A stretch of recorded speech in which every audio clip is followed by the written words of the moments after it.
Muslim di lingkungan yang minoritas. Pertama, saya ingin katakan kita mesti bahagia menjadi Muslim. Kenapa? Karena semua tuntunan dalam Islam itu memiliki nilai komprehensif yang ternyata berisi panduan dalam semua situasi. Ibu kalau tidak percaya cek silakan, bandingkan dengan buku manapun. Tidak akan ibu temukan kitab seperti Al-Quran yang memberikan bimbingan lengkap di setiap situasi, bahkan sampai detil. Kalau ibu nggak percaya, mari kita cek satu-satu sebelum sampai ke isu minoritas atau mayoritas. Coba cek gue, dari bangun tidur sampai tidur lagi, cuma dalam Islam yang ditemukan bimbingannya berupa doa. Doa itu bukan sekedar bacaan, tapi isinya petunjuk bagi kita bagaimana dengan doa itu kita menjalani aktivitas yang akan dilakukan. Saya cek, saya tanya, bangun tidur saja, ada doanya tidak? Ada. Baik, apa doanya?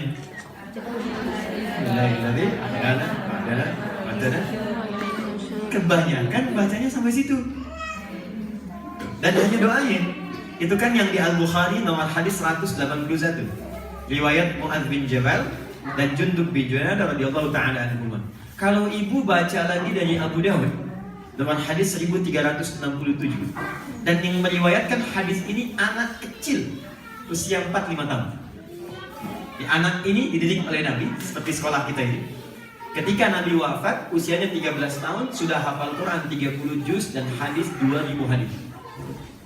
Nah, di nomor hadis 1367 beliau meriwayatkan begini. Kana Nabi sallallahu alaihi wasallam idza istayqadha min naumihi. Nabi itu kalau bangun dari tidurnya fajalasa, langsung bimbingan. Maka beliau duduk sebentar.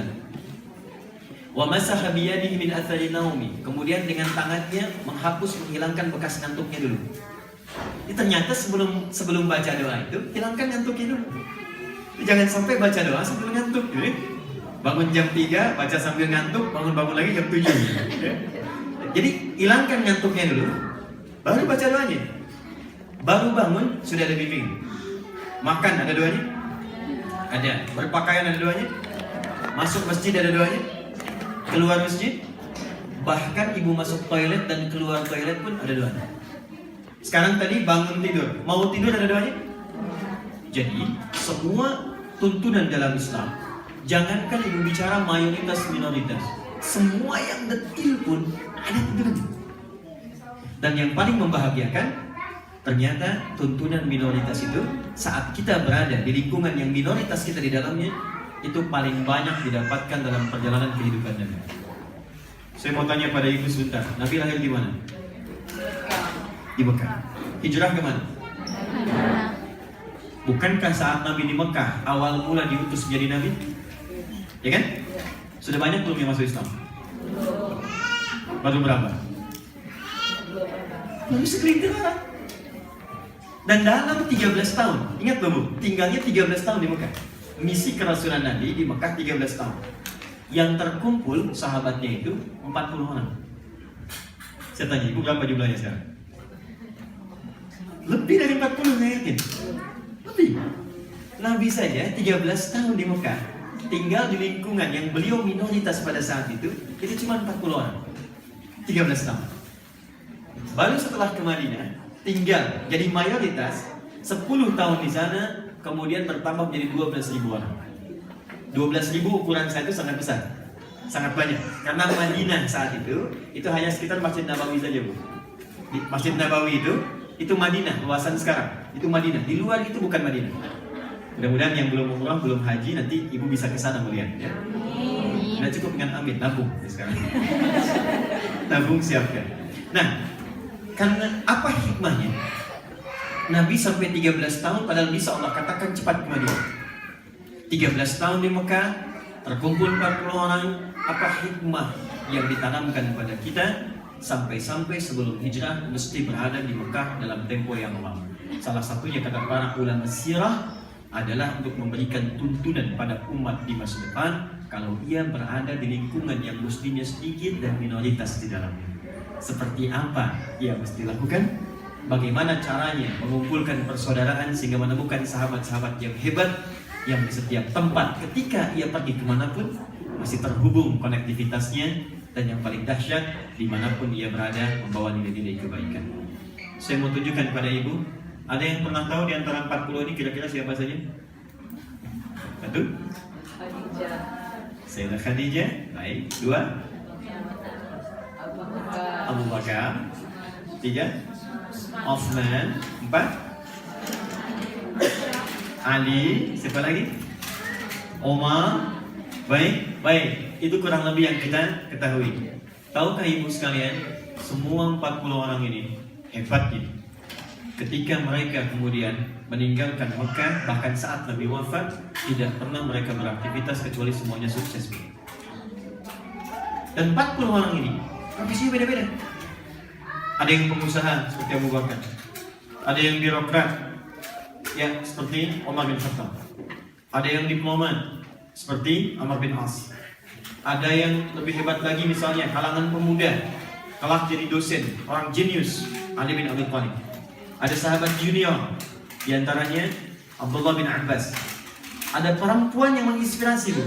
Jadi kalau ibu nanti bagian dari profesi ini, itu saja yang kita keluarkan. Ada ibu rumah tangga yang hebat, yang dengan senyumnya, dengan kesabarannya, dan dengan tekadnya membantu suami, menjadikan suami ini mampu menginspirasi sampai membawa nilai Islam ke seluruh dunia. Itu yang coba kita keluarkan, seperti apa Nabi mendidik. Dan nanti kita ambil satu contoh saja yang terkait dengan ibu. Saya nggak mungkin ngambil Umar, karena Umar laki-laki, ibu perempuan. Saya nggak mungkin ngambil Ali, tapi yang kita mungkin kita keluarkan Sayyidah Khadijah, seperti apa diajari oleh Nabi dalam kerangka hidup di lingkungan yang minoritas muslim. Itu yang coba kita boleh. Siap insyaallah? Saya punya waktu berapa menit? 2 jam Ustaz. 2 jam. Baik. 12. Baik, siap, silakan. Anda sampai jam 12, saya 11.20 selesai. Yuk kita mulai. Kita mulai tuntunan umum dulu ya. Jadi kalau ibu merasa tinggal sebagai minoritas, nggak usah sedih. Biasa saja. Karena Nabi pun pernah minoritas. Tinggal sekarang justru kita mesti bahagia. Karena di semua tuntunan dalam hidup, Islam memberikan solusi dalam setiap keadaannya. Yuk kita lihat, kita bagi tuntunan umum dengan khusus. Pelan-pelan. Tinggal di lingkungan yang muslimnya sebagai minoritas seperti fase Mekah tadi, kita bagi dua, ada tuntunan umum, ada tuntunan khusus. Nanti yang umum ini nilai-nilai atau bimbingan terkait dengan kehidupan secara umum, tentang sholatnya bagaimana, kalau di tempat itu nggak ada tempat untuk sholat caranya seperti apa, ya? Kalau menghadapi orang-orang yang belum tahu tentang Islam bagaimana, tiba-tiba disodorkan minuman keras, terus dia belum ngerti bahwa minuman itu kita nggak minum, jawabannya apa, ada semua. Baik, dan pasti itu akan dialami, Bu. Jadi ada kesan begini kata Al-Quran, Nabi itu contoh yang paling jelas, yang semua situasinya akan dialami di hari kemudian. Kemudian yang khususnya spesifik. Karena ibu perempuan, saya keluarkan perempuan yang paling hebat di antara yang akan jadi perempuan pemimpin surga nantinya bagi kalangan perempuan. Ya. Itu Sayyidah Khadijah. Mudah-mudahan ibu ada di belakang rombongan ini. Insyaallah. Rata-rata ibu rumah tangga kan? Ada yang senang bisnis juga? Nah ini ibu rumah tangga, pebisnis juga, ya, inspirator juga, dan motivator yang paling hebat. Nanti kita keluarkan turunan-turunan ini. Nanti saya kasih tahu rahasia besar, Bu. Itu Nabi, seberat apapun masalahnya, kalau lihat wajahnya Sayyidah Khadijah, seketika hilang persoalan. Bisa nggak gitu, Bu? Suami lihat wajah ibu, langsung ke masalah. Ada gitu ya? Yuk kita mulai dari sini dulu ya. Saya karena waktunya terbatas, kita spesifik langsung saja. 1. Ada bimbingan pertama terkait dengan tauhid, aspek ketuhanan.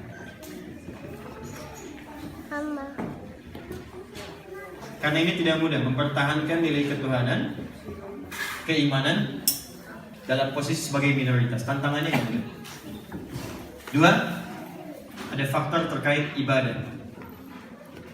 Di sini terkait sholat, puasa, dan sebagainya. Tiga, ada yang terkait faktor muamalah, hubungan sosial dengan masyarakat sekitar.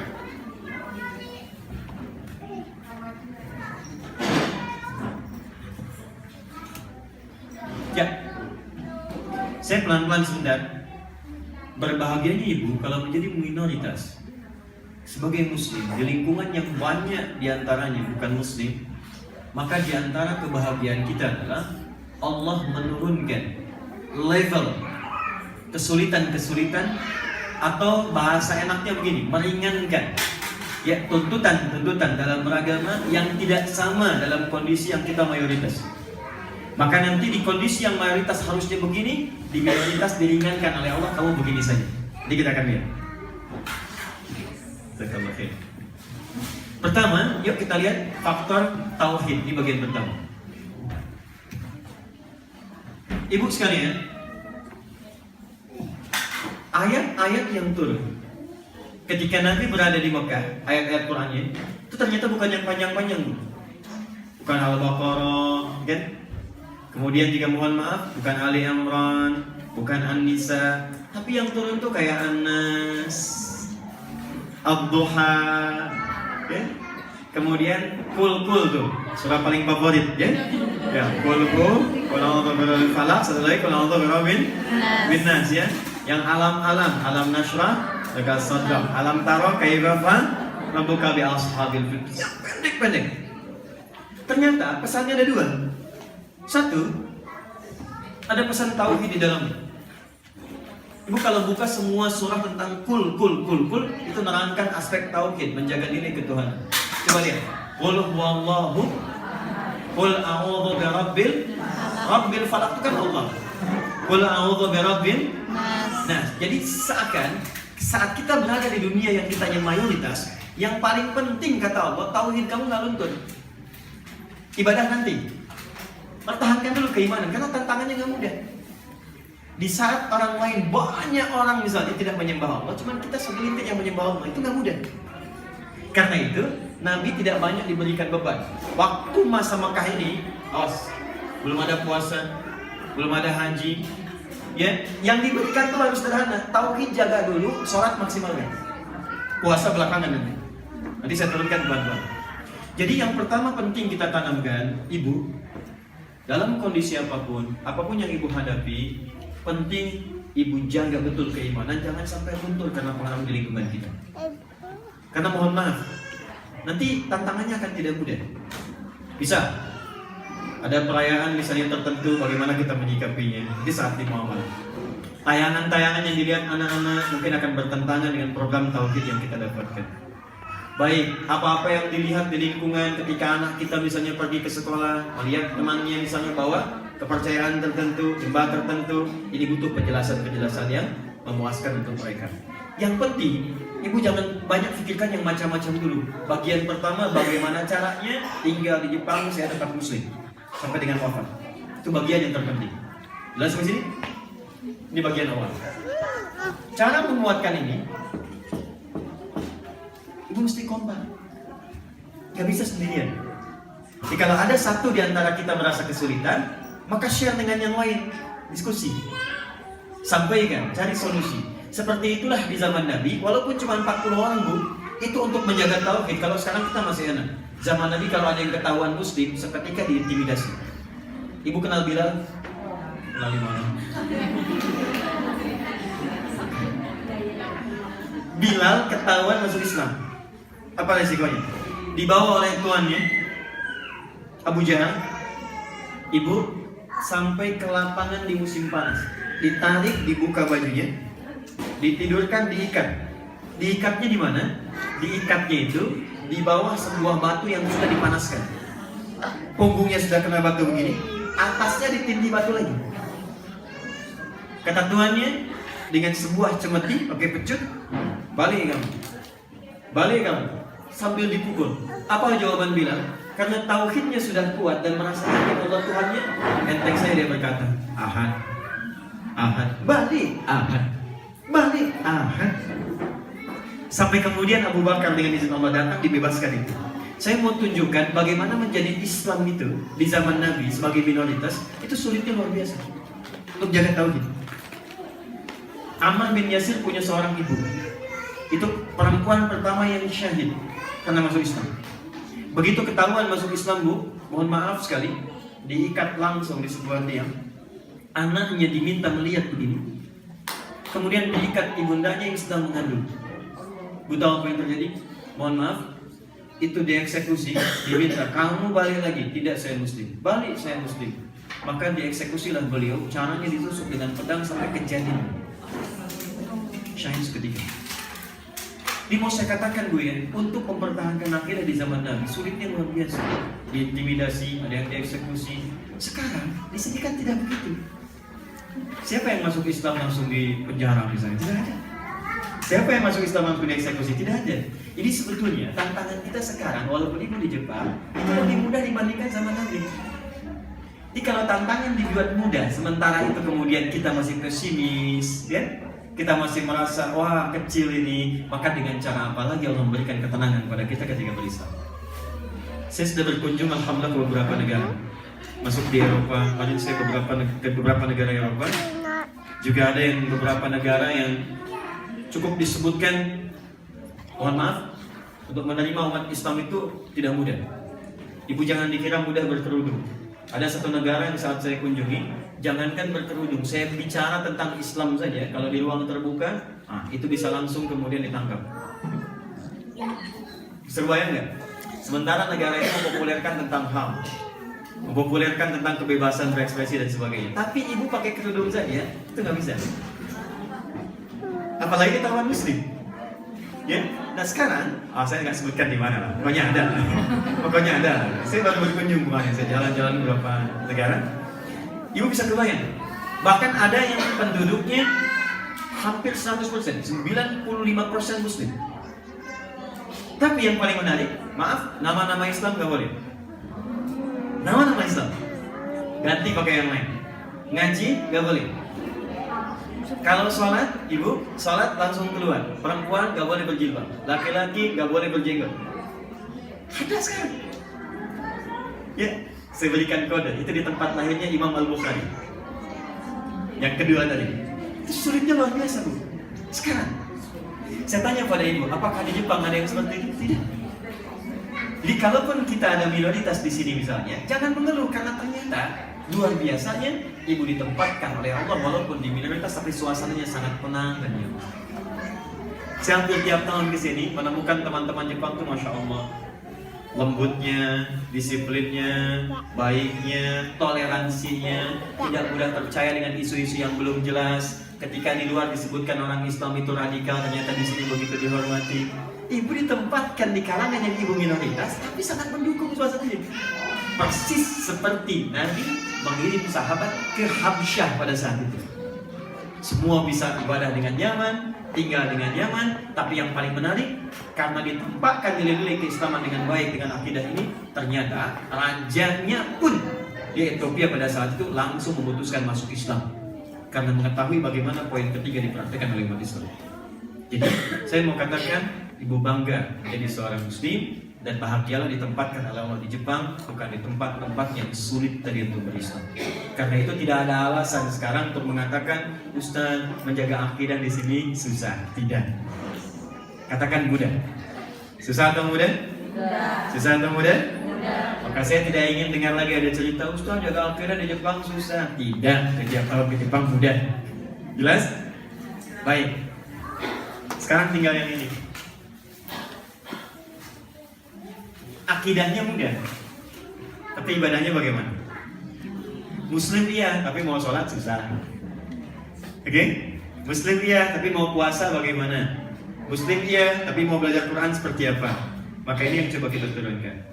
Ibu sekalian, di masa-masa Fatu Makkah, maaf keadaan fase Makkah, itu semua yang diberikan ringan sekali. Sekarang ibu buka Quran surah ke 4 ayat 103. Kita mulai dengan sholat. Sekarang sudah enak Bu, saya pertama kali ke sini sekitar 4-5 tahun lalu, suasananya agak beda dengan sekarang. Sekarang lebih nyaman. Nanti saya cerita sedikit saja. Ayat 103. Ayat ini menjembatani fase Mekah ke fase Madinah. Fa'idha qadaytumus salata fadhkurullah. Kalau kamu telah tuntas menunaikan sholat, fadhkurullah, maka segera berzikir. Qiyaman wa qu'udan wa ala junubikum. Bisa sambil berdiri, bisa duduk, bisa sambil berbaring. Berzikir, zikir itu maknanya banyak tuh. Baca Quran itu zikir. Quran surah ke-15 ayat 9. Berdoa itu zikir. Quran surah ke-7 ayat 205. Ibu baca nama Allah, ya Allah, ya Allah, subhanallah, zikir. Quran surah ke-2 ayat 152. Tapi jangan lupa, salat pun itu zikir. Quran surah ke-20 ayat ke-14. Innani anallahu la ilaha illa ana fa'budni wa aqimis salata li dzikri. Kata Allah, saya Tuhan, tidak ada Tuhan selain saya, sembah saya. Caranya tunaikan salat sebagai zikir. Tapi yang menarik kata Allah, zikir itu, salat itu, kalau kita pahami salat, kalau kamu sedang nyaman bisa berdiri, tunaikan sempurna berdiri. Kalau tidak menemukan tempatnya, suasananya sulit, yang tempat-tempat tidak ada musola, keadaannya sulit, bahkan kalau berdiri orang kelihatan jadi heran, jadi aneh, tiba-tiba orang datang bisa membatalkan sholat, Anda bisa duduk, kata Allah. Silahkan duduk. Bahkan dalam suasana tersulit pun, sakit, sulit duduk, silahkan berbaring. Di fase-fase suasana yang tidak mudah itu, ternyata hikmahnya memberikan kemudahan dalam beribadah. Saya punya kolega jauh, dulu kuliah di Jepang di awal-awal itu, ya sampai sekarang dia punya ayah angkat Jepang, sekarang sudah di Indonesia. Itu masa-masa beliau tinggal di sini, mungkin ibu mengalami, ya di masa-masa puluhan tahun yang lalu. Mohon maaf, bukankah untuk sholat kadang-kadang jadi asing? Tidak mudah. Tapi yang paling menarik, saat saya ditanya, Buya bagaimana kalau begini? Saya bilang gak apa-apa, di taman sambil duduk sholat. Justru itu memudahkan untuk ibu. Kalau ibu gak bisa berdiri, yang kalau sholat berdiri bisa jadi sulit orang melihatnya, ya, jadi aneh misalnya, jadi kadang-kadang jadi kesan yang tidak bagus. Kalau awal-awal kita kesulitan, kalau berdiri masih nyaman diterima. Ini ada masjid jami, alhamdulillah, bisa sambil berdiri nyaman. Atau menemukan di taman. Saya kalau berkunjung jalan ada taman sholat sekarang nggak apa-apa. Ya sholat biasa ada di taman, ada kadang samping gedung, ada di lapangan. Sekarang sudah normal. Tapi dalam kondisi tertentu, yang kadang orangnya bahkan antipati melihat. Maka kata Islam, silahkan sambil duduk, tidak ada masalah. Ibu sedang di kereta, Shinkansen misalnya, kan nggak bisa sholat sambil berdiri, ya? Di mobil, sambil duduk melakukan. Jadi ternyata hikmahnya, tinggal di lingkungan minoritas itu ada kemudahan dalam ibadah. Salah satunya ini. Contoh kedua, ibu waktu di Mekah, mohon maaf sekali, rata-rata yang ditunaikan itu fardu. Sunnah belum banyak, bahkan hampir belum ada. Ibadah sunnah itu rata-rata saat di Madinah. Yang sholat rawatib, sholat duha, sholat syuruk itu saat di Madinah. Di Mekah itu menggunakan ini. Apa hikmahnya? Karena memang tidak setiap kesempatan saat sholat itu orang lingkungan sekitar bisa mengerti. Tapi yang paling hebat, kalau ibu tinggal di lingkungan yang bahkan menunaikan ibadah sunnah sulit, padahal ibu terbiasa menunaikan ibadah sunnah, ibu hanya bisa menunaikan yang wajib saja, maka saat Anda mengerjakan yang wajib, ibadah sunnahnya dituliskan pahalanya seperti itu. Hadisnya Al-Bukhari, nanti kan hadisnya saya bacakan. Idza maridal 'abdu aw safar kutiba lahu mithla ma kana 'alaihi muqiman sahih. Jika seorang hamba tengah sakit atau sedang safar, atau dia memiliki kebiasaan lalu dia tinggal di satu tempat atau keadaan yang tidak bisa mengerjakan kebiasaan itu. Misal, ibu dari Indonesia biasa sholat sunnah, nyampe ke sini terbatas, fardu aja terbatas, mau sunnah lebih-lebih lagi. Kalau ada kesempatan dikerjakan, kalau sulit mengerjakannya, kata Nabi, dituliskan pahalanya sama persis dengan kebiasaan semula sekalipun dia tidak mengerjakannya sama. Coba, ibu ke Indonesia, tempatnya semua lapang, sunnah bisa dikerjakan dimanapun, kadar kesulitannya ringan. Kalau ibu nggak sholat nggak dapat pahala, ibu sholat baru dapat. Di sini ibu nggak sholat sunnah, kalau punya kebiasaan sebelumnya, pengen sholat tapi nggak bisa, pahala dituliskan sebelumnya. Pilih mana? Sholat belum tentu dapat pahala atau nggak sholat dapat pahala? Sholat Tuh, kan? pahala Ustaz. Betul kan? Ada orang sholat, apa otomatis dapat pahala? Belum tentu. Kalau dia ria sholatnya misalnya, ya mau sholat bikin status, aku mau sholat di masjid Cambi loh, itu langsung hilang pahalanya. Oke, satu contoh. Dua. Tadi ibu masih ingat gak kalau di Mekah surat-surat yang turun panjang atau pendek?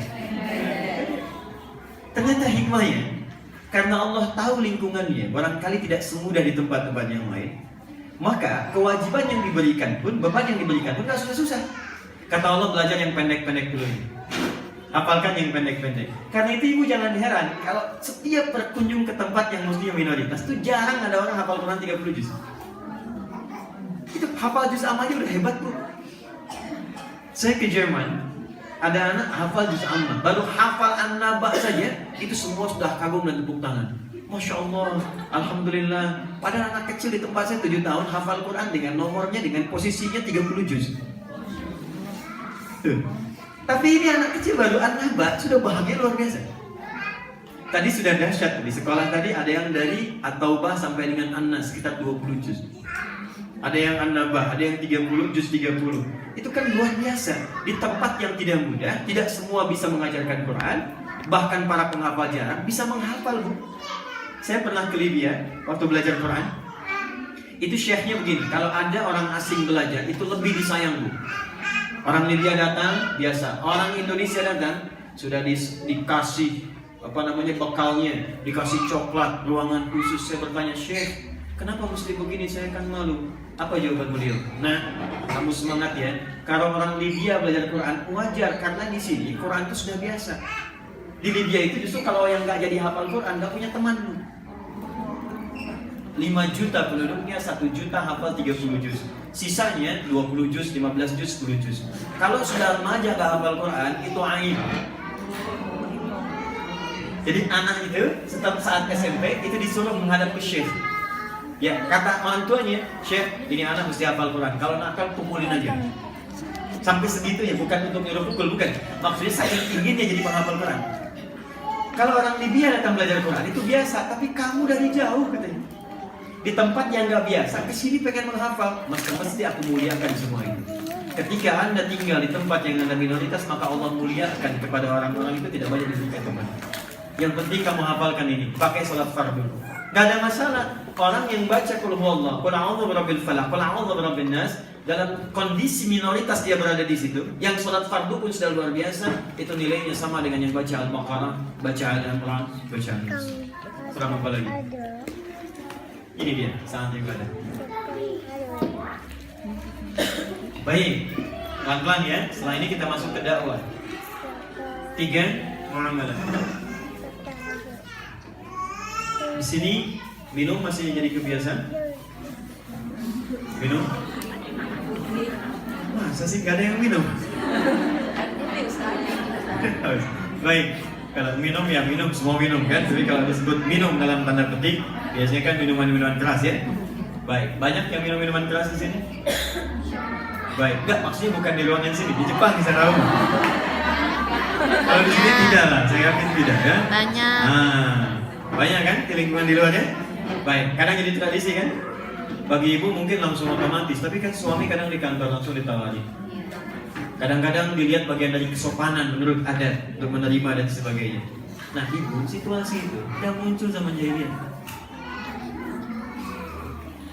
Itu pemabuk profesional bu zaman jahiliyah.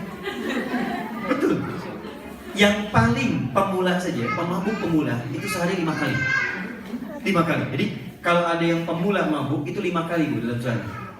Ya, kalau cuma 3 kali itu pemula banget. Zaman jahiliyah. Kalau yang sudah profesional, wah itu setiap kesempatan mabuk. Ya. Zina, wah itu sudah luar biasa. Kalau sekarang maaf ya, masuk ke hotel, masuk ke program, masuk ke ini, masuk ke itu, dulu langsung pelakunya di tempat-tempat terbuka itu sudah terbuka. Pergaulannya luar biasa. Ya. Jadi sudah praktek pergaulan sudah nggak bagus, minum minuman keras banyak, tindakan kriminalitas di Jepang masih agak lumayan bisa tertahan. Dulu jahiliyah, wah sudah copet di mana-mana, begal ada kampungnya dan sebagainya.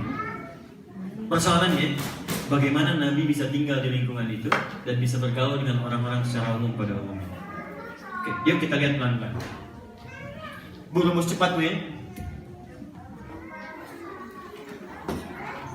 Bagaimana ketika Anda dititipi oleh teman supaya beli minuman misalnya?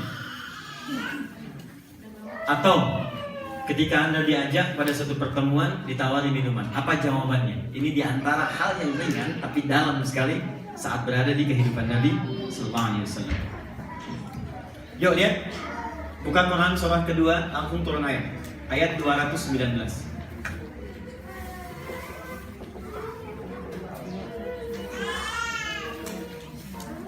Kalau ditanya kamu kenapa nggak minum ini, kan? Coba deh cicipin sedikit misalnya. Atau coba begini, ingat ya, banyak sedikitnya tetap haram. Ya, semua yang haram itu banyak sedikitnya tetap haram. Bukan masalah mabuknya.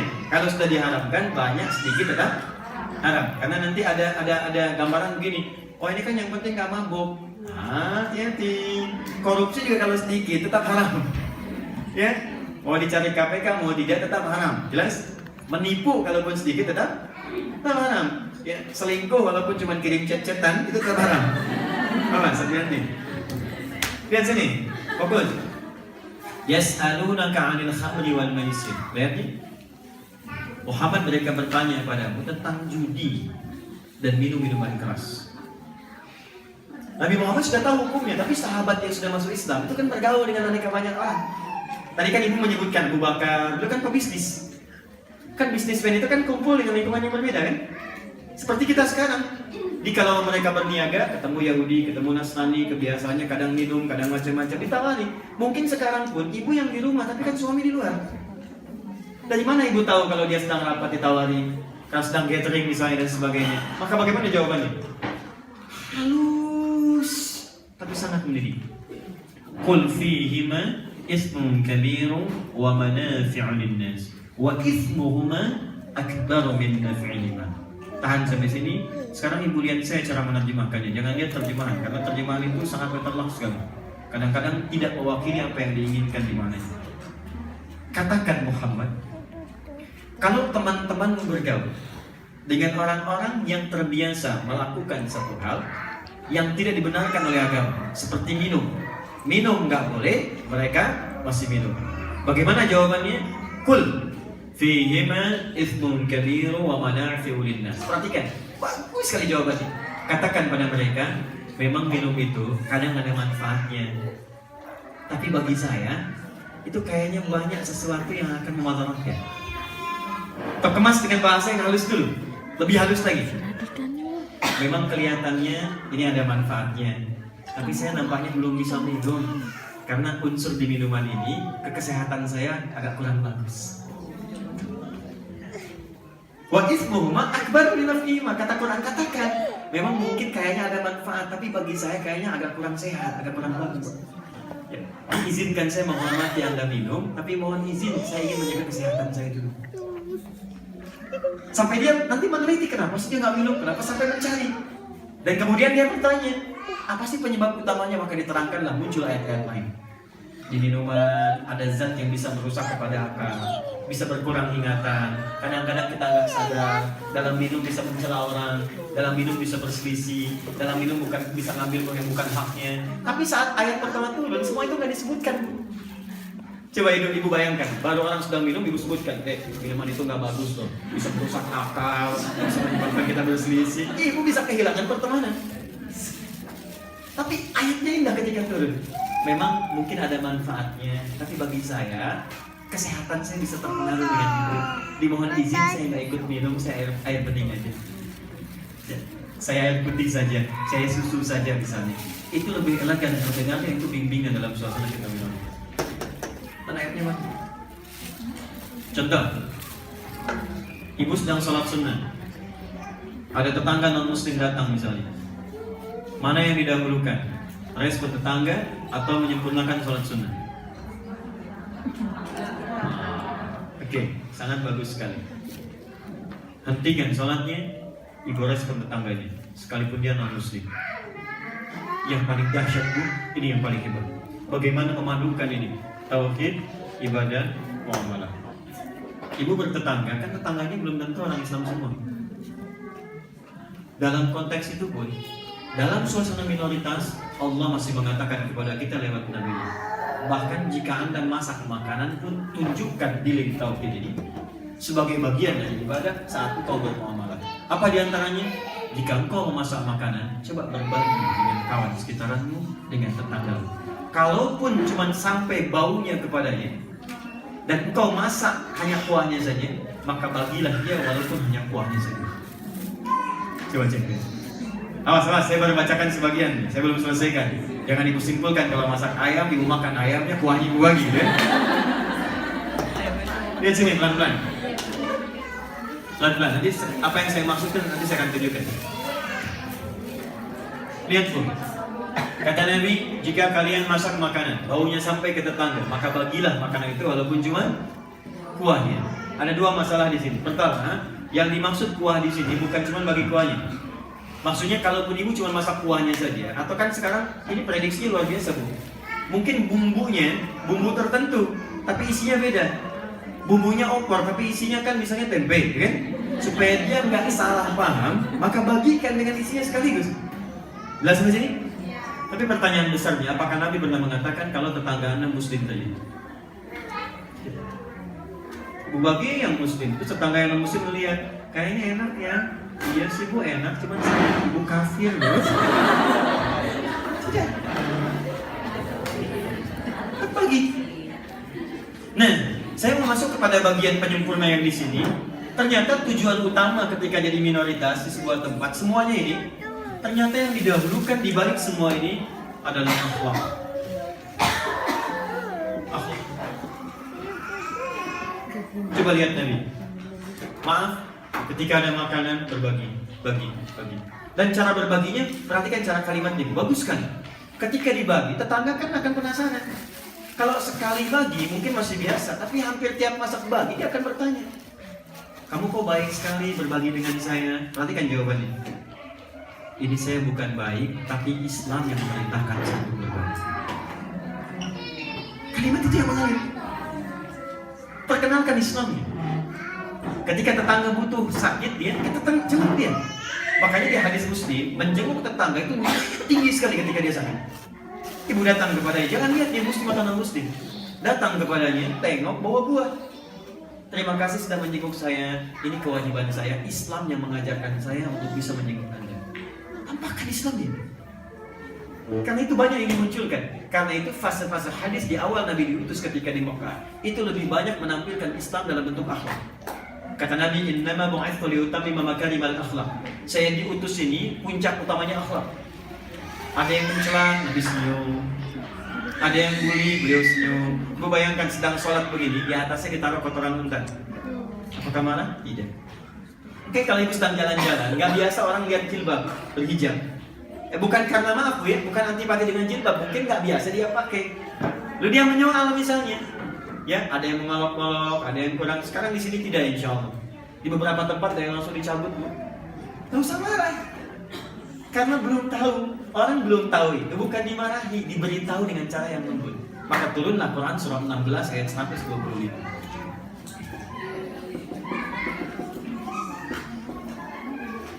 Ibu pernah dengar seorang bernama Hartog, orang Belanda, yang bikin karikatur menghina Nabi?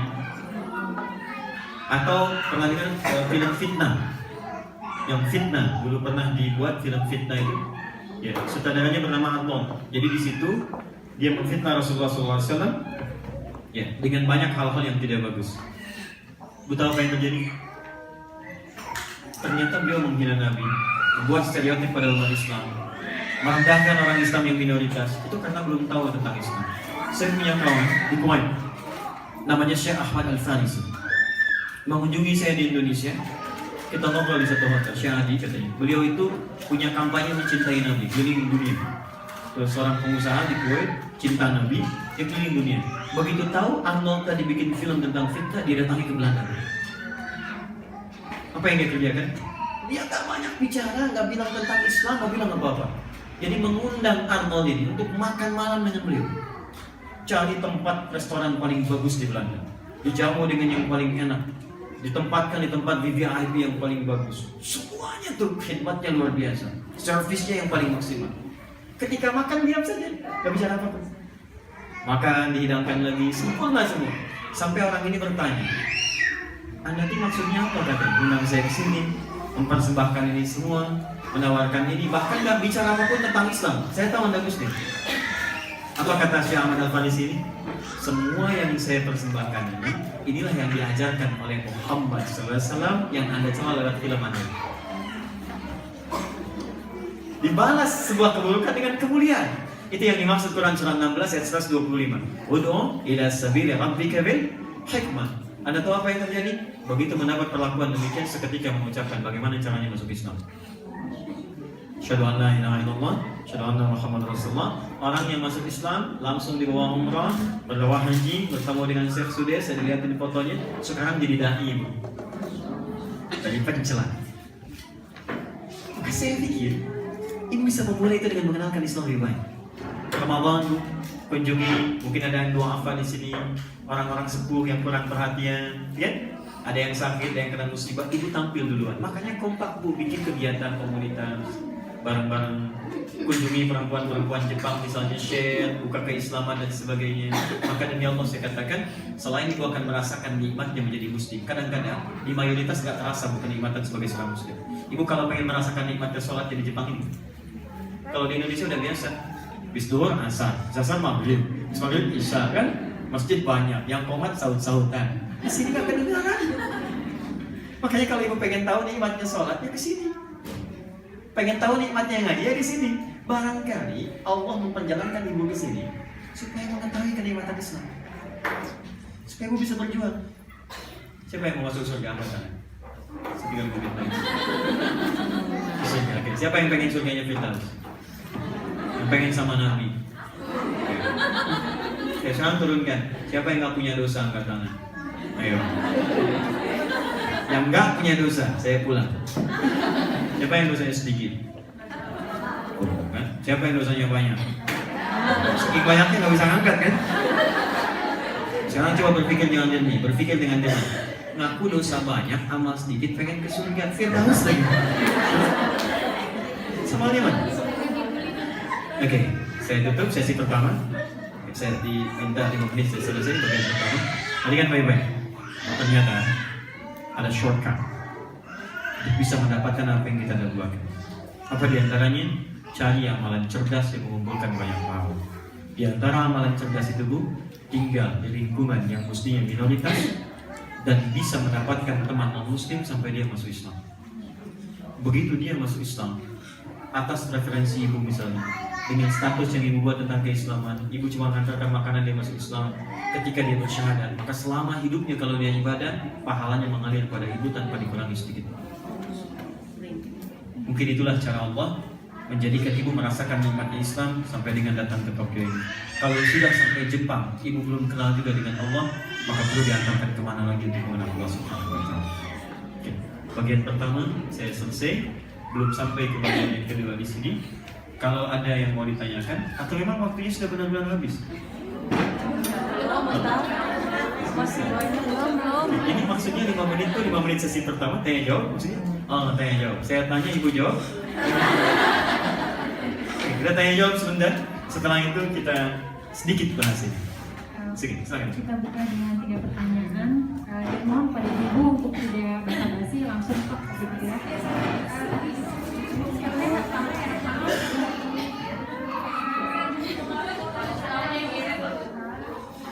Gimana Pak Ustadz yang Silakan. Baik, yang nggak apa-apa, nanti semua punya kesempatan bertanya ya, kalau sempat. Oke, kita mulai dari set pertama dulu di sini. Silakan Bu. Oke.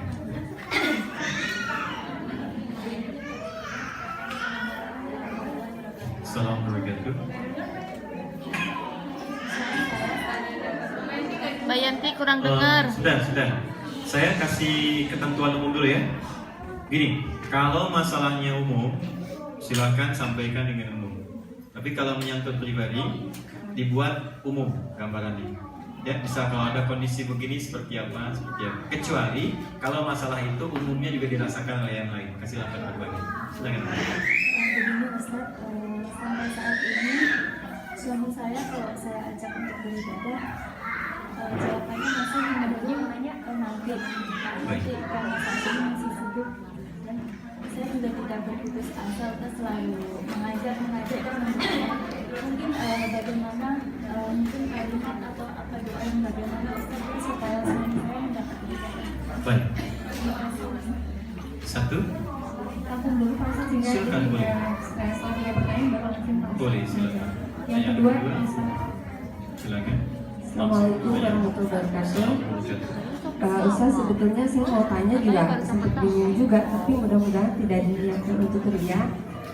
Saya dan teman-teman ada komunitas tahsin Al-Quran, alhamdulillah dan setahun. Saya minta doanya dari Ustaz, mudah-mudahan komunitas ini memberikan amal pahala lebih banyak, bukankah doa dari Allah, dari ulama atau dari orang soleh itu lebih Baik. Baik. Amin, Amin, insyaallah.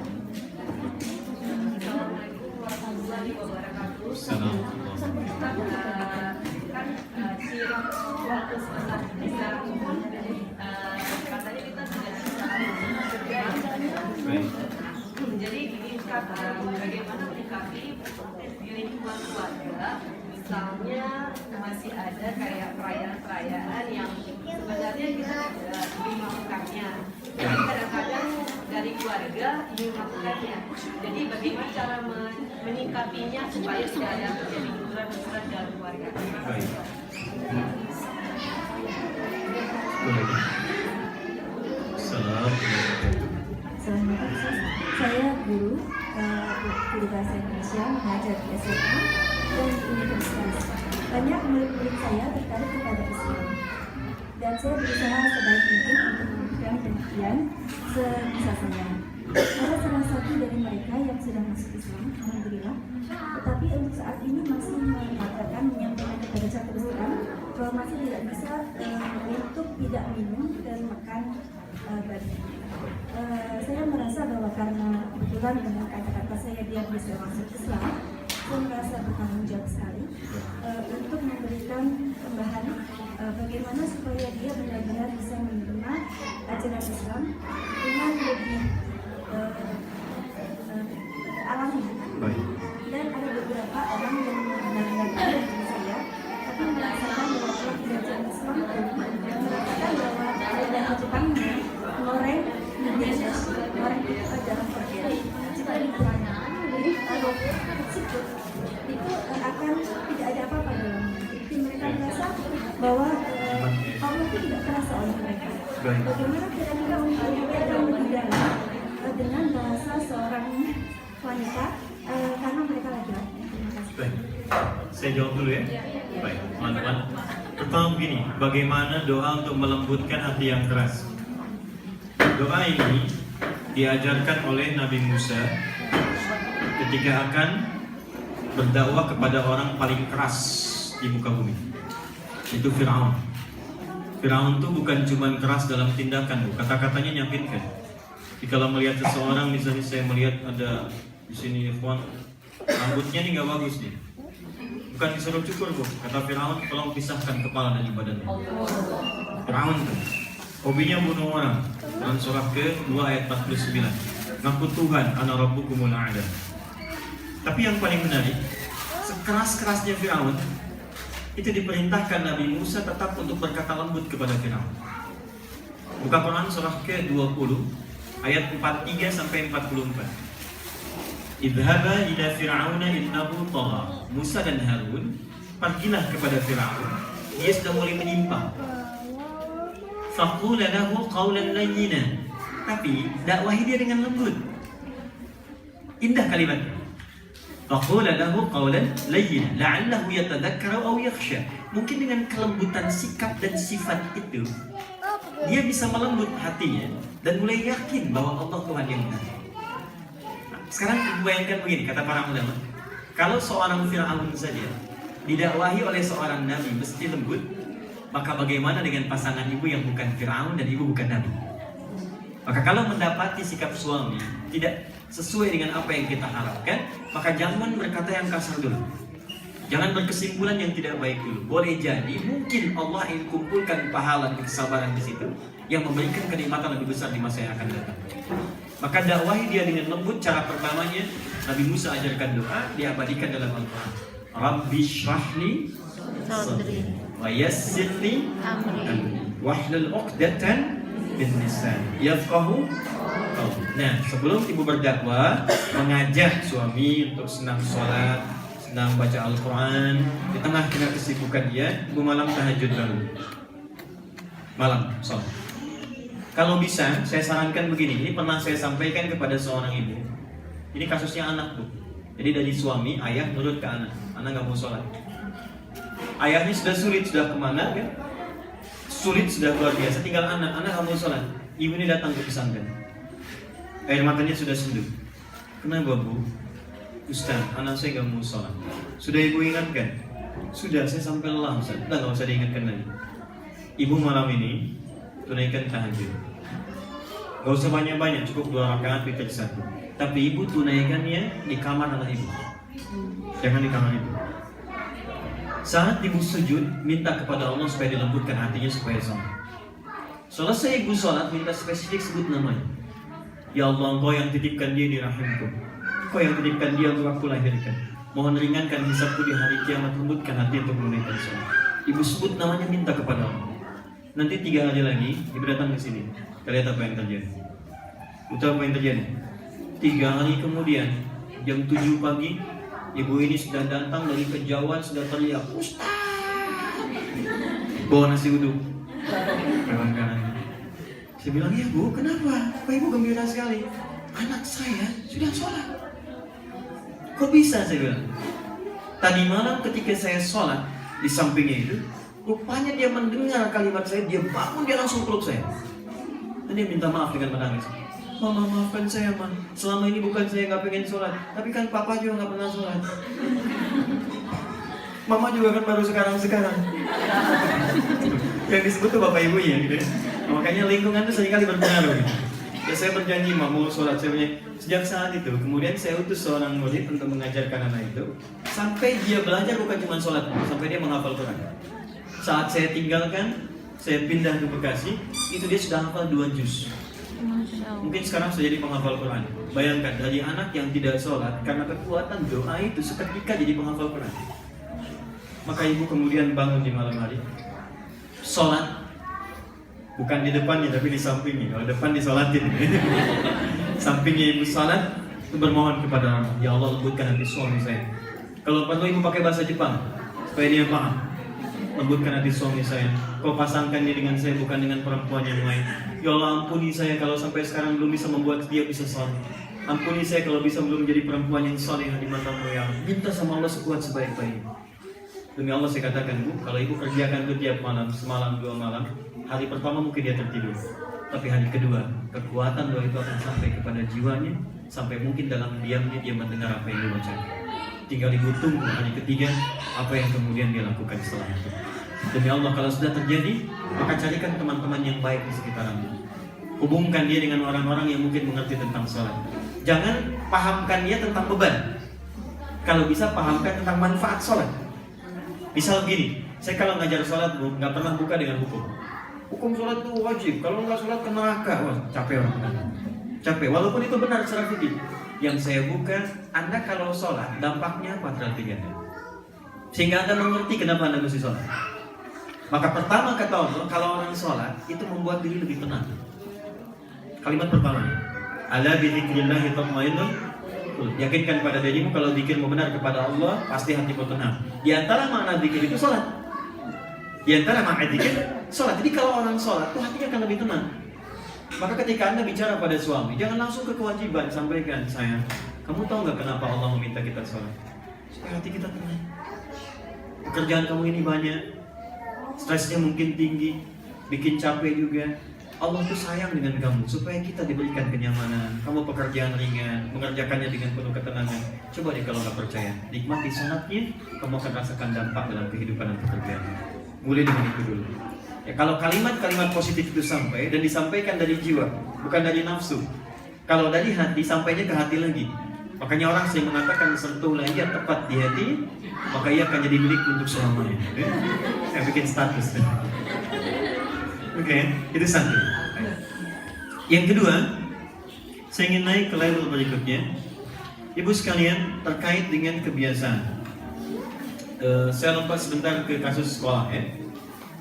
Ada murid dengan dua persoalan. Dia sudah muslim, masuk Islam, tapi masih terbiasa untuk mengkonsumsi hal yang diharamkan, seperti minuman keras, tadi makan babi dan sebagainya.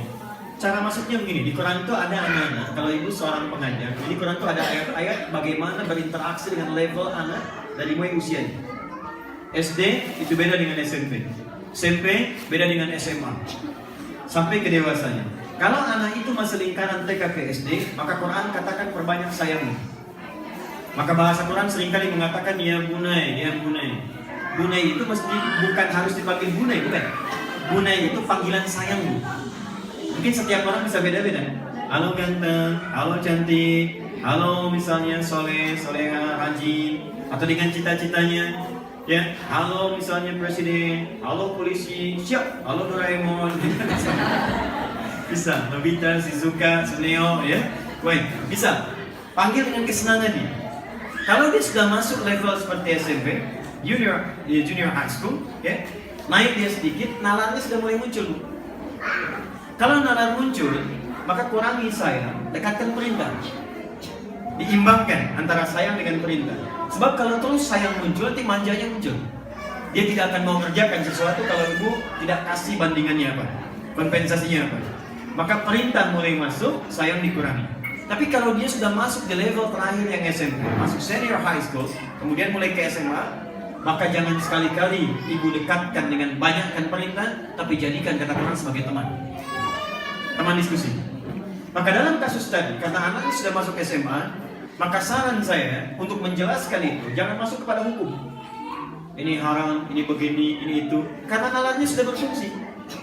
Karena nalar berfungsi dan dia sudah jadi bagian dari teman, maka masuk ke dalam sisi ilmiahnya dalam konteks pendidikan.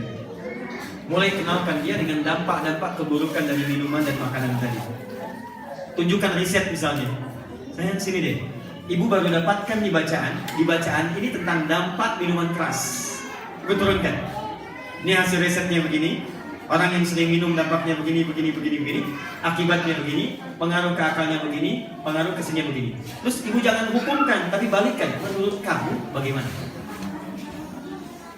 Atau ibu mulai begini. Kira-kira kamu ingin pintar atau ingin biasa-biasa? Kira-kira kalau kamu ke depan ingin jadi orang hebat atau ingin jadi orang biasa? Bagaimana menurutmu kalau akal seseorang terganggu? Bagaimana menurutmu antara orang yang pikirannya jernih dengan orang yang pikirannya akalnya terganggu? Kira-kira lebih baik mana? Kamu ingin jadi yang mana? Dia pasti akan jawab, saya pengen jadi orang hebat. Akalnya sempurna. Ini begini. Lalu Anda tunjukkan. Ternyata sayang, di antara riset yang bisa memengaruhi kecerdasan, memutus akal, memutus kesadaran, di antaranya ini yang ibu temukan. Mungkin kamu bisa baca dulu. Ditunjukkan di situ bagaimana dampak minuman keras pada akal dan sebagainya. Satu. Tentang babi tadi misalnya, tunjukkan riset yang ada. Riset di Malaysia, itu sudah ada riset. Bahkan, maaf sekali, ini sudah ada penemuan sekarang. Bukan cuma ada cacing-cacing yang kemudian ada di babi itu, konsekuensi dari makanan yang semua dimakan. Babi itu enggak hewan paling rakus di muka bumi, semua dimakan. Sampai kotoran dimakan, kotoran anaknya dimakan, kotoran sendiri dimakan, ya maaf lumpur dimakan, apapun yang dia lihat sekitaran itu dimakan. Makanya jangan dekat-dekat, kalau ibu kelihatan ya takutnya dimakan juga. Ya. Yang paling menarik karena semua dimakan, dia nggak ada kontrol pada pencernaan. Jadi semua yang masuk itu ke pencernaan, semua masuk, termasuk yang jelek-jeleknya. Maka apa yang terjadi? Jangan lihat dulu kepada unsur apakah ada cacing pita atau tidak dan sebagainya. Sudah ada penemuan terkini sekarang langsung di MRI, orang yang kebanyakan makan atau bahkan makan babi walaupun tidak banyak, maka pengaruhnya dua. Jika dia muslim, maka akan tercipta pengaruh dari yang haram ini berdampak kepada titik God spotnya, titik spiritualnya, berpengaruh pada sifat malas untuk ibadah. Jika dia non-muslim, maka berpengaruh juga pada dua hal. Selain ada unsur kemalasan di dalamnya, cenderung malas. Yang kedua, tingkat emosionalnya tidak terkontrol. Cepat marah, cepat begini, tidak stabil. Nah, itu sudah riset nih. Riset yang muncul saat ini. Termasuk khamar, miras tiga. Minuman keras, apapun bentuknya, itu ketika dikonsumsi sama persis dengan yang tadi. Dan yang paling luar biasa, saya pernah diperlihatkan begini. Jadi kalau orang makan babi itu, apalagi yang menggunakan khamar, minuman keras, ya misalnya mau pakai bir, vodka, whisky atau apa, itu seketika langsung berpengaruh. Itu lain. Sel di darahnya juga agak lain, peredarannya juga cukup berbeda, dan itu sangat berpengaruh kepada aspek emosional. Itu poinnya. Jadi dekatkan dia dengan riset, dekatkan dengan pengetahuan, karena sekarang dia ada di masanya.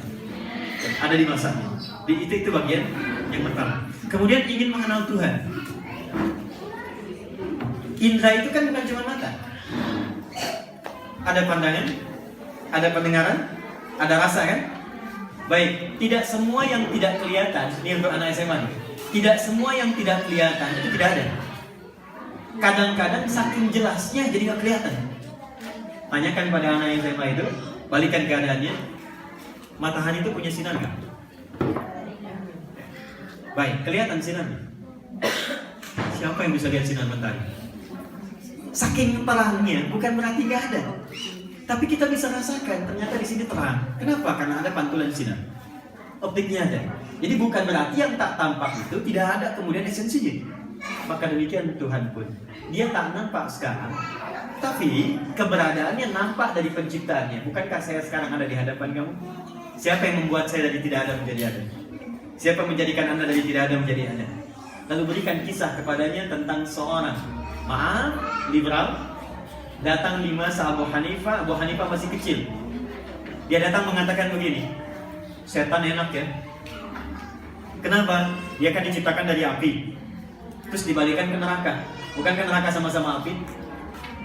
Maka apa yang dilakukan oleh orang ini? Kata Abu Hanifah yang kecil, Om sini dong sebentar. Begitu datang langsung ditampar pipinya. Kamu nggak sopan ya? Kenapa Om begitu? Emang sakit? Sakit gitu. Om, bukankah, maaf, ini tangan terbuat dari kulit? Dan bukankah pipi Anda juga dari kulit? Kenapa kulit dengan kulit bisa sakit katanya? Maka setan pun demikian. Tapi ada kisah yang kedua mengatakan, Tuhan tuh nggak ada seorang ateis. Sama-sama ditampar juga. Loh, kamu kenapa tampar saya? Sakit. Tunjukkan kepada saya mana sakit itu. Ya sakit. Tapi mana sakit itu? Ya ini kan pipi bukan sakit. Kadang-kadang yang tak terlihat itu bukan berarti tidak ada. Tapi kalau dia ada dampak yang kita rasakan, baru dia nampak. Maka katakan pada anak itu, kalau kamu memang benar ingin melihat dan merasakan kedekatan dengan Tuhan, siapkanlah bekal yang cukup saat kita kembali kepadanya. Baru kita lihat yang sesungguhnya. Nanti baru ibu buka kisah-kisah tentang zaman Imam Musa yang ingin melihat Tuhan. Buka Quran surah kedua Al-Baqarah di ayat 55-56. Saya tutup. Kenapa saya nggak bisa lihat Tuhan? Karena dimensinya berbeda. Bukan karena Tuhan tak bisa dilihat, tapi karena kedahsyatannya menjadikan kita yang melihat tak sanggup untuk menampakkan diri, atau tak sanggup untuk menatap diri. Apa buktinya? Kamu melihat matahari nggak bisa, apalagi mau melihat Tuhan. Matahari ada cahaya, Allah nur ala nur. Matahari baru punya cahaya, Allah di atas cahaya. Kamu natap cahayanya nggak bisa, sekarang kamu ingin melihat sumber cahaya. Jelas ya? Tampakkan itu, buka ayatnya, jelaskan dengan khidmat, sampaikan ilmiahnya, mudah-mudahan akan mudah dipahami oleh dia. Yang terakhir tadi terkait dengan suasana-suasana di rumah yang kadang-kadang masih membawa kepada kesyirikan. Baik, saya buka dua ayat di sini. Satu Quran surah 31 ayat ke-14 sampai 15. Buka ayat 15-nya. Wa in jahadaka 'ala an tusyrika bi ma laysa laka bihi 'ilmun fala tuti'huma wa shahibhuma fid dunya ma'rufa. Jika Anda bergaul, bisa jadi orang tua non-muslim, anak muslim. Atau, mohon maaf, keluarga Anda muslim semua, kemudian menikah, dianya muslim, keluarga dia non-muslim. Dalam kondisi itu kata Allah, walaupun beda agama, maksudnya itu, beda keyakinan dengan keluarganya. Saya ulangi lagi, beda keyakinan dengan keluarga suami misalnya. jangan jadikan itu alasan untuk memutus hubungan keluarga. Tetap berkeluarga, kunjungi, datangi, silaturahim, sayangi, dan yang paling hebat, tunjukkan akhlak Islam itu. Jangan malu kok ketika ke rumah, misalnya mau bersih-bersih, ikutan masak, bergaul, walaupun beda keyakinan, tunjukkan. Sampai ketika Anda ditanya, kamu kok giat sekali membantu, giat begini, sampaikan, inilah Islam memerintahkan seperti begini. Ibunya capek, ibu pijitin, Anda gak usah, gak apa-apa, kamu kenapa semesti begini? Islam memerintahkan pada saya untuk menghormati orang tua siapapun dia. Berikan pesan itu sampai dia mengerti. Kalau kemudian toleransinya tinggi dan diajak, ayo misalnya ikut saya, kamu ikut sembahan Tuhan kami misalnya. Kalau dia masih punya nilai toleransi yang kita bisa jelaskan, maka tolak dengan cara yang betul. Sampaikan, saya diminta untuk menghargai, diminta untuk menghormati keyakinan Bapak dan Mama. Caranya untuk tidak ikut, khawatir begini, ketika sampai di situ lisannya berkata, tangannya bergerak, tapi hatinya mengingkari, rasanya nggak enak kalau harus mencela Tuhan yang lain. Jelas ya? Sampaikan dengan bahasa yang mudah. Kalau terjadi kemungkinan sengketa di situ, dipaksa. Kalau enggak nanti bisa bahaya. Kalau enggak nanti muncul perselisihan. Maka sambil berdakwah dengan tahapan tadi, turunlah Quran surah ketiga Ali Imran ayat 27 sampai 28. Paling kanan sebelah bawah. Lihat ayat 28 ini. La yattakhidhul mu'minuna al-kafirina awliya'a min dunil mu'minin. Man yaf'al dhalika falaysa min Allah fi syai'in illa an tattaqu minhum tuqa.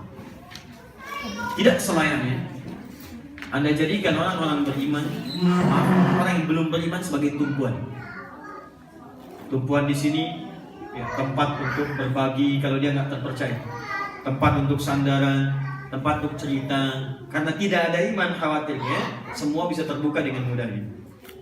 Tapi ada kondisi kata Allah, kalau kau tinggal di lingkungan yang kau terpaksa mesti melakukan apa yang mereka kerjakan, kalau tidak terancam dirimu. Ayat ini turun, ibu, ketika ada sahabat Nabi di tengah jalan dipaksa untuk kembali ikut keyakinan tuannya atau temannya. 3 orang, yang satu menolak dengan langsung dieksekusi dibunuh. Yang satu lagi, ini yang turun ayat. Dia ikut itu, pura-pura menyembah, ikut gitu ya, tapi hatinya mengingkari, menolak karena terpaksa itu. Itu yang disebut taqiyah, illa an ta'khudhu minhum tuqah. Ya, illa an tattaqu minhum tuqah. Kecuali kalau kamu takut, kalau nggak diikuti ada resiko misalnya. Pada saat itu kamu belum siap dengan itu, maka kamu ikut ke situ, tapi niatkan dalam hatimu tidak untuk mengikutinya. Ada celaan, ada pengingkaran dalam hati kita. Saya nggak ingin seperti ini ya Allah. Terus Anda berdoa, ya Allah tunjukkan kepada mereka bahwa ini keliru, bahwa ini salah. Sambil nanti Anda butuh tahapan-tahapan dalam berdakwah kepada orang-orang itu.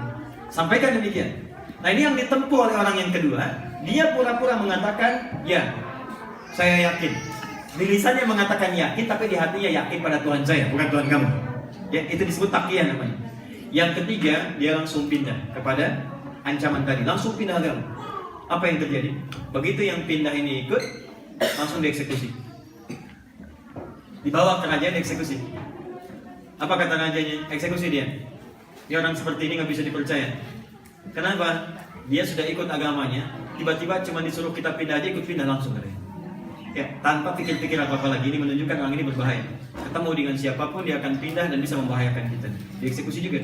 Maka ketika yang satu ini pulang, teman-teman, yang satu dicela oleh Al-Quran, yang satu disebut syahid karena mempertahankan akidah, yang satu lagi turun ayat tadi, dibenarkan oleh Quran dengan tujuan pengingkaran dalam hati.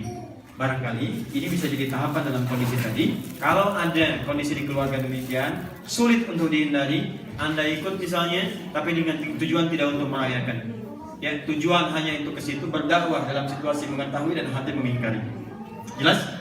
Sampai Anda terangkan kepada suami untuk menjembatani dengan keluarga dengan cara yang lembut. Setelah itu, kalau sudah paham, pelan-pelan bisa berpisah, bahkan mungkin mendoakan dia bisa masuk ke dalam Islam dengan cara yang lebih baik. Jelas sampai sini? Baik. Kalau masih nggak tenang, misalnya sulit begini, maka selalu mulai dengan doa. Ya, saya berikan satu doa. Bacakan aja suratnya. Ibu hafal surah Al-Insyirah. Boleh? Alam nashrah wa wada'na alladhi wa rafa'na fa inna ma'al usri fa idza faragta wa ila rabbika Baik, Ibu bacakan doa ini. Bacakan ya. Nah, sama satu doa yang dari hadis yang diajarkan oleh Nabi yang sering dibaca ya oleh Ibnu Umar dan cucu Nabi Al Hasan yang sekarang dipopulerkan oleh Imam Syafi'i, Imam Malik dalam doa qunut. Ya Allahumma hdina fiman wa afina fiman wa tawallana fiman. Nah, ini maknanya begini, ya Allah, berikan hidayah padaku dan tempatkan aku di lingkungan orang-orang yang dapat hidayah. Wa afina fiman afait, ya Allah sehatkan aku dan tempatkan di lingkungan orang-orang sehat. Jadi kalau di keluarga belum dapat hidayah, mudah-mudahan dapat hidayah setelah ini. Doa ini. Semoga Allah kabulkan insyaallah. Allah Ta'ala ada. Masih ada waktu?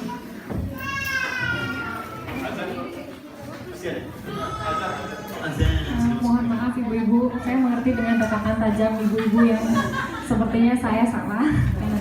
Tapi berhubung dengan waktu dan kita sudah hampir zuhur, jadi mungkin waktunya sudah selesai dan mudah-mudahan kalau ada yang mau bertanya sudah sedikit tersentuh atau tersinggung dengan tadi jawaban dari Pak Ustadz. Kalaupun masih belum tersinggung atau tersentuh, silakan bisa datang ke Masjid Tokyo di Meduro bila ada pertanyaan. Jadi di sana mungkin mudah-mudahan ibu-ibu sekalian yang masih punya pertanyaan diberikan rezeki untuk bisa mendapatkan waktu untuk bertanya. Atau begini, saya mau potong sedikit ya. Ibu ada pertanyaan, ibu bisa tuliskan.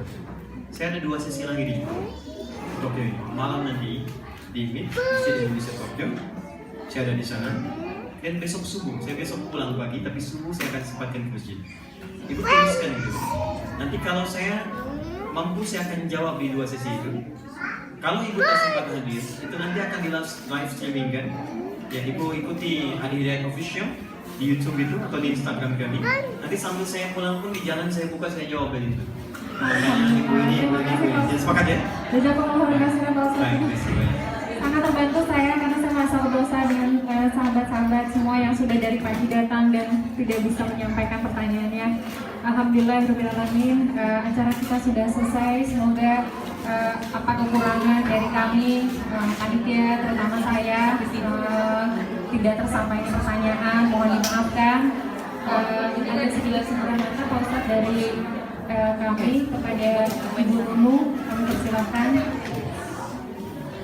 Setelah ini kita akan sholat zuhur bersama-sama, kita berjalan ke masjid nanti bersama Ibu Nunu. Berarti yang Bu Susi nggak sempat dibahas. Mohon maaf sekali.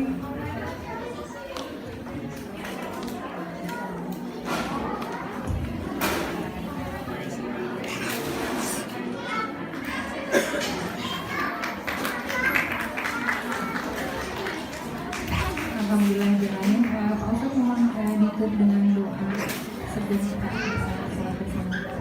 Baik, sebelum kita meninggalkan ruangan dan menunaikan salat, kiranya bisa berdoa, mudah-mudahan doa kita dikabulkan Allah Subhanahu wa taala. Alhamdulillahirabbil alamin, arrahmanir rahim, maliki yaumiddin, iyyaka na'budu wa iyyaka nasta'in, ihdinas siratal mustaqim, siratal ladzina an'amta 'alaihim ghairil maghdubi 'alaihim waladdallin. اللهم صل وسلم على رسولك الكريم بتربيه سيدنا محمد وعلى اله وصحبه اجمعين. اللهم تقبل منا انك انت السميع العليم وعلينا انك انت التواب الرحيم. علمنا ما ينفعنا ووفقنا لنفهم ما تعلمنا به ووفقنا لنعمل ما تعلمنا به. اللهم يا ارحم الراحمين ربنا اتنا في الدنيا حسنه وفي الاخره حسنه وقنا عذاب النار. بارك لنا في امورنا وفي عقلنا وفي حياتنا وفي عائلتنا والحقنا بالصالحين مع الذين انعمت عليهم من النبيين والصديقين والشهداء والصالحين وحسن اولئك رفيقا. اللهم واخر دعوانا سبحانك اللهم وبحمدك اشهد ان لا اله الا انت استغفرك واتوب اليك والحمد لله رب العالمين.